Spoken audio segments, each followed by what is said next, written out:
बिहार में सम्राट चौधरी ने मुख्यमंत्री पद की शपथ ले ली है। 10-10 हजार रुपये लोगों के खाते में डाला गया तो सीधे सीध वोट खरीदा गया। ये नालायक सरकार है। ये भारतीय जनता पार्टी के लोगों को जो है ये सीधे 50% महिला आरक्षण कर देना चाहिए। इनके सरकार के पुलिस के कर्मचारी इनको बदनाम कर रहे हैं। 3000 महीने महिलाओं को देने का वादा भी किया है। वो तो कई बार किए हैं वादे, 15 लाख 2 करोड़। यूसी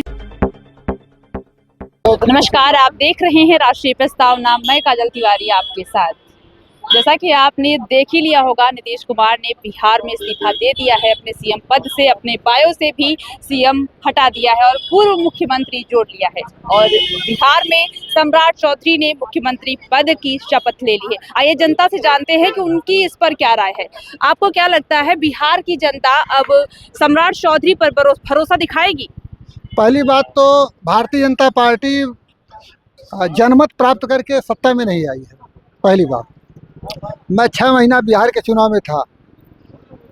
चुनाव आचार संहिता लगने के बाद ये पहली बार हुआ कि 10-10 हजार रुपया लोगों के खाते में डाला गया। 10 रुपया आचार संहिता लगने के बाद कोई किसी को चुनाव के दौरान नहीं दे सकता राजनीतिक दृष्टि से, लेकिन 10-10 हजार रुपये लोगों के खाते में डाला गया तो सीधे सीध वोट खरीदा गया। ये लोकतंत्र की हत्या करके भारतीय जनता पार्टी ने वहाँ पर जीत हासिल किया। लेकिन जैसा कि लोग वादा करते हैं पैसे देने का, उसके पहले भी फॉर्म वगैरह दिए गए कि 8000 दिए जाएंगे, 10,000, लेकिन नहीं दिए गए। तो क्या उससे कंपेयर में उनको पैसे दे दिए गए तो क्या गलत है? नहीं, बिल्कुल गलत है। इलेक्शन लॉ ये कहता है कि आप कोई भी पार्टी अपना घोषणा पत्र बना सकती है, जनता के बीच में लेके जा सकती है। हमारी भी पार्टी है, हम भी जानते हैं उसके बारे में। लेकिन आप जब आचार संहिता लग जाती है, उस दौरान कोई भी जिस दिन से डिक्लेयर हो गया चुनाव, इलेक्शन डिक्लेयर हो गया, उस दिन से कोई भी पैसे का लेन देन कोई चीज़ सरकारी स्तर पर तो नहीं कर सकता है। तो इन्होंने किया तो ये है गलत काम किया। ये बेईमानी करके, डकैती डाल करके, चुनाव आयोग को शामिल करके, उसको मिला करके इन्होंने वो किया। दूसरी बात कि रह गई बात कि नीतीश जी इस्तीफा दे दिए और सम्राट चौधरी जी मुख्यमंत्री बन गए।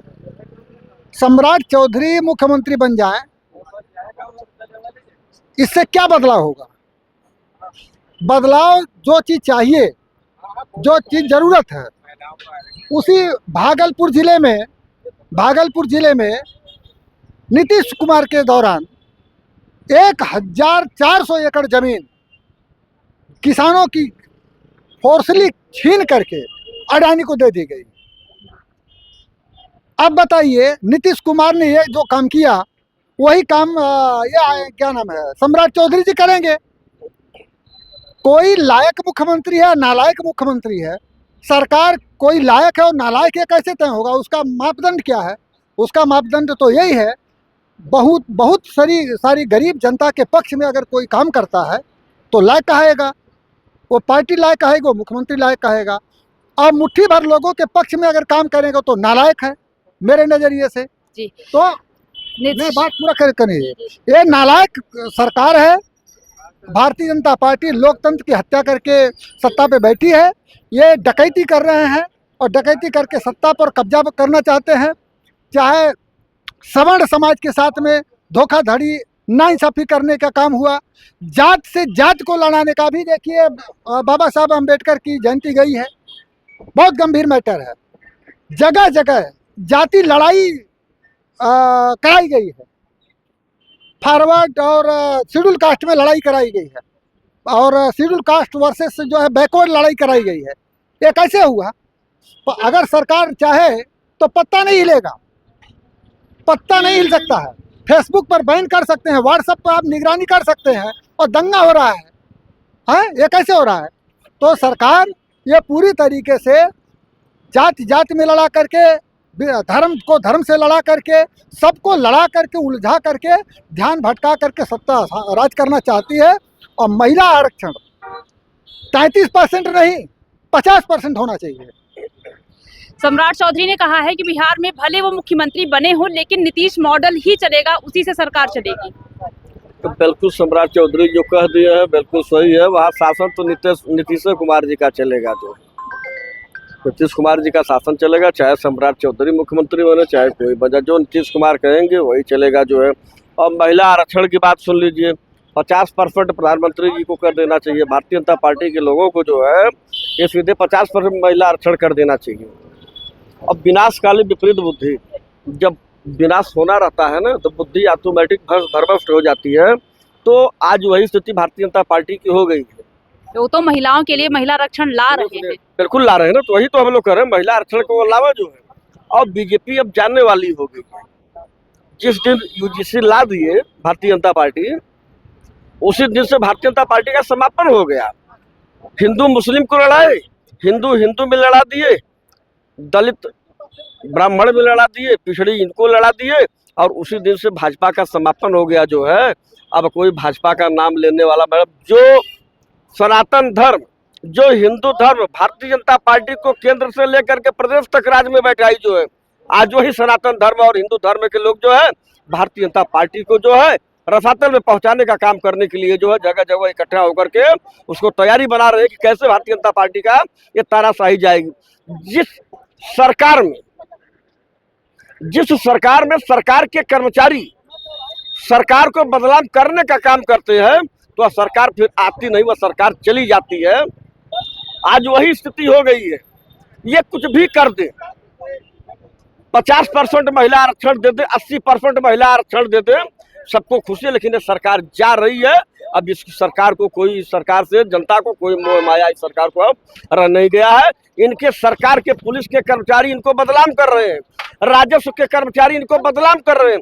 जब सरकार के कर्मचारी सरकार को बदनाम करने का काम करते हैं तो सरकार ऑटोमेटिक चली जाती है और जनता इनके खिलाफ हो चुकी है। भारतीय जनता पार्टी के साथ खिलाफ जो है अब भारतीय जनता पार्टी सत्ता में रहे हुए कि नहीं, ये उत्तर प्रदेश के परम पूज्य योगी आदित्यनाथ जी को डाउन करने के लिए ये भारतीय जनता पार्टी के शीर्ष नेतृत्व लोग ये काम सब कर रहे हैं। मतलब आप भारतीय जनता पार्टी के विरोध में है लेकिन योगी आदित्यनाथ को सपोर्ट करते हैं। हम लोग भारतीय जनता पार्टी के ही मैडम थे, हम लोग भारतीय जनता पार्टी की तरफ से बोलते थे, और हम लोगों की वजह से जितने लोग रहते थे सब भारतीय जनता पार्टी के पक्ष में बोलते थे। लेकिन आज भारत के प्रधानमंत्री और गृह मंत्री ऐसा ला करके लोग यूजीसी को डाल दिए और सबर समाज का अपमान करने का काम ये भारतीय जनता पार्टी कर दी। इस वास्ते हम लोग जो है भारतीय जनता पार्टी के खिलाफ बोलना शुरू कर दिए। और लोग बोलते तो बुलडोजर चल जाता, और लोग बोलते तो बुलडोजर चल जाता। इस वास्ते भारतीय जनता पार्टी के ही कार्यकर्ता जब बोलना शुरू किए तब जा करके ये मामला हुआ जो है। अब यूजीसी ला दिए, क्या जरूरत थी? कोई कौन मांगा था? न सबर समाज मांगा, न तो दलित समाज मांगा, न तो बैकवर्ड मांगा, लेकिन ला दिए। ये तो हिंदू मुस्लिम की बात थी ना, हिंदू मुस्लिम में लड़ाने का काम करते थे तो बुलडोजर चल जाता था। वही ला करके हिंदू हिंदू में लड़ाने का काम कर दिए बुलडोजर। अभी आगरा में जाकर के देख लीजिए परशुराम चौक पर क्या हुआ। आप भी पत्रकार है, चैनल के माध्यम से देखिए होंगे परशुराम चौक पर क्या हुआ जो है। यही भारतीय जनता पार्टी की सरकार है, यही बाबा जी की पुलिस व्यवस्था है। और वहां का डीएसपी कहता क्या है? अरे जूता चप्पल पहनने से कोई बात थोड़ा ही है। अरे कनौजिया डीएसपी, आरक्षण का लाभ मत लो, इतना ज्यादा भारतीय जनता पार्टी की चापलूसी मत कर दो बाबा जी की। कनौजिया डीएसपी, इतना ज्यादा चापलूसी मत कर दो भारतीय जनता पार्टी की। सरकार आती है और जाती है, किसी के वंशज को परशुराम को बदलाव करने का काम मत करो। उसके बाद वही मिथिलेश तिवारी नाम का जो है एसीपी रहता हुआ कहता कि मामले की जांच करके जो दोषी होगा उसके ऊपर कार्रवाई होगी जो है। ये भीम आर्मी के लोग जितना उत्तर प्रदेश में उत्पात मचाने का काम कर रहे हैं, ये भारतीय जनता पार्टी के सह पर काम हो रहा है। और यही से भारतीय जनता पार्टी का सफाया भी होने जा रहा है। ये सबड़ समाज भारतीय जनता पार्टी को वोट नहीं देगा, न तो सबड़ समाज देगा। और जिस लालच में ये यूसीजी की बात लाए, दलित समाज भी वह बहन जी के साथ चला जाएगा, इनके साथ नहीं जाएगा। ये तो न इधर के हुए न तो उधर के हुए चलेगी। जी, जो महिला आरक्षण बिल आ रहा है, 33% जो आरक्षण दिया जा रहा है, पास होने वाला है, हो जाएगा अभी कुछ ही दिनों में। क्या लगता है उस पर? ये महिलाओं के लिए, सुरक्षा के लिए है। देखिए, बिल तो कई बार आए और ये इस बिल को लेकर कई बार चर्चाएं होती है, नहीं बन पा रहा था बात। मगर इस वक्त जब आचार संहिता लगी हुई थी तो ऐसा क्या आनन फानन में आप कहीं ना कहीं आचार संहिता का उल्लंघन कर रहे हैं। महिलाओं को अपनी तरफ करने के लिए तमिलनाडु और बंगाल में जिस तरीके से चुनावी ध्रुवीकरण करने का प्रयास कर रहे थे, उसमें आप विफल इसलिए होंगे क्योंकि ना तो आपके पास लोकसभा में नंबर है ना राज्यसभा में नंबर है। चर्चा करा तो रहे हैं आप लोकसभा में, मगर वो तब जब आपको पता है कि आपकी बहुमत नहीं है, ये बिल पास नहीं होगा। चर्चा से ये जरूर होगा कि आगे आने वाले समय में कुछ ना कुछ इसका हल निकल सकता है। उन्होंने तो घोषणा पत्र में 3000 मंथ महिलाओं को देने का वादा भी किया है। 3000 महीने महिलाओं को देने का वादा भी किया है। वो तो कई बार किए हैं वादे, 15 लाख 2 करोड़। यूसीसी लाने का भी वादा किया है, घोषणा यूसीसी लाने का भी वादा किया है। यूजीसी तो देख तो रहे हैं। नहीं, यूसीसी अनलिमिटेड चुनावी चूरन जो देश का प्रधानमंत्री घुसपैठियों को बाहर निकालने का जो बांग्लादेश से आते हैं, वो तो निकल रहे हैं। वो तो जब से अभी आपको बता रहा हूँ, 1 मिनट, यूसीसी का पहले फुल फॉर्म समझ लीजिए, अनलिमिटेड चुनावी चूरन जो देश का प्रधानमंत्री 2014 से देश को दे रहा है। अब आता हूँ बात ये घुसपैठियों को रोकने की। बॉर्डर में सुरक्षा किसकी है? आप ममता को दोषी ठहराते हो कि भाजपा को सत्ता में ले आओ तो बॉर्डर से घुसपैठिए नहीं घुसेंगे। अरे चुल्लू भर पानी में डूब मरो, देश के प्रधानमंत्री, तड़ी पार गृह मंत्री, चुल्लू भर पानी में डूब मर दो। सुरक्षा तुम्हारी है, बॉर्डर पे बीएसएफ किसका है? तुम्हारा है। और तुम ममता जी को कोस रहे हो। ममता जी कहाँ से जिम्मेदार है? बॉर्डर पर सुरक्षा केंद्र की है। तो ये जो वायदे हैं जो भी हैं, आप ये खुला आचार संहिता का उल्लंघन है। चुनाव चल रहे हैं और आप ये महिला बिल ला रहे हैं। चर्चा करेंगे, बाद में कुछ नहीं होगा। आपको मालूम है मैडम, एक दिन का राज्यसभा लोकसभा का खर्चा करोड़ों रुपए में होता है, तो 3 दिन का ये पानी में चला जाएगा। और देश का प्रधानमंत्री महिलाओं की बात करता है और आज सदन से खुद भागा हुआ था भगौड़ा। मैं तो अक्सर कहता हूँ भगौड़ा है वो भगौड़ा है, भागा हुआ है। अब आप ये बताओ, निकल आप वो जो खत्म करो। अब जो भगौड़ा भागा हुआ सदन छोड़ के, तो हम लोग क्या कर सकते हैं मैम? आप ही बताएं ना।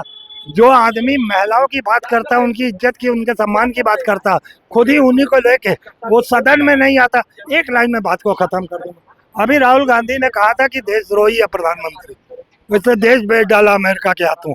वो काम क्या किया नीतीश कुमार ने?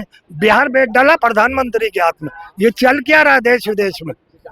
एक देश का प्रधानमंत्री देश बेच देता है अमेरिका को, और एक प्रदेश का मुख्यमंत्री प्रधानमंत्री को अपना प्रदेश बेच देता है, और सिर्फ राज्यसभा में सीटों पाने के लिए, क्योंकि उसको पता है कि मेरा बेटा इस लायक नहीं है वो मुख्यमंत्री बन सके। मगर यही तेजस्वी यादव को लिए बयान दिया था एक बार नीतीश कुमार ने कि मैं तुम्हें एक बारी मुख्यमंत्री जरूर बनाऊंगा, और वो अपने वायदे से जैसे पलटू राम है, पलट जाता है। अब कब पलट जाएगा इसका पता नहीं है। मैं अपनी बात को जैसा कि आपने देखा, हमने यूजीसी, महिला आरक्षण बिल और सम्राट चौधरी के मुख्यमंत्री बनने पर कई मुद्दों पर जनता के ओपिनियन लिए। आप देख रहे हैं राष्ट्रीय प्रस्तावना। ऐसी खबरों के लिए सब्सक्राइब करें। मैं काजल तिवारी, कैमरामैन विकास के साथ।